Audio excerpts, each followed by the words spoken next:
নমস্কার, আদাব। আমি Rafiq Sheikh, part of one passive. আমি ওয়ান প্যাসিভের এক গর্বিত ফাউন্ডার। সর্বপ্রথমে জানাই ওয়ান প্যাসিভের সিও এস মুফারে স্যারকে অসংখ্য অসংখ্য ধন্যবাদ। ধন্যবাদ জানাই এস মুফারের পিতামাতাকে এবং সপরিবারকে। ধন্যবাদ জানাই ওয়ান প্যাসিভের টেক টিমকে। ধন্যবাদ জানাই আমাদের ওপি চলপাল্টায় মেন্টর গৌতম লস্করকে।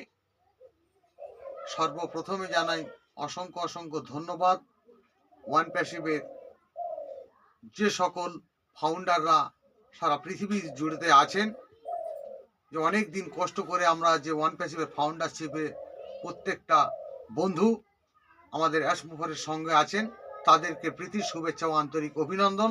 তাই ওয়ান প্যাসিভ সম্বন্ধে মাটি ডিগার্মো কিছু আপডেট দিচ্ছে, সেটাই আমি ছন্দের মাধ্যমে তুলে ধরছি আপনাদের সামনে। যে মাটি ডিগার্মো দিচ্ছে আমাদের অনেক কিছুই আপডেট, ফাউন্ডাররা জানতে পারবে কতই আমাদের সাবজেক্ট। ধৈর্য ধরে আছোই তোমরা, হয়েছ মহান ব্যক্তি, টাকার পাহাড়ে শুয়েই আছো, এটাই হবে সত্যি। ভেবো না তুমি অল্প দিনের গল্প কোথা নয়, এমন টপিক আসবে কিন্তু মন করবেই জয়। ভাবতে আমাদের অবাক লাগবেই এতই টপিক দেখে, লাইফে যেটা করতে পারিনি সেটাই দেখবো চোখে। বিজনেস যত বড়ই হবে টপিক ততই বাড়বে, 800 কোটি মানব জাতি টপিক হয়েই আসবে। ভাববে তখন এতই অ্যাপেল কিভাবে আজ নেব, নেয়ার ইচ্ছা থাকবে না আর অন্য কারোর দেব। অ্যাশ মুফারেই বলেইছিলেন অনেক কিন্তু আগে, ফাউন্ডারদের বলবো আমি আর কিছু কি লাগবে।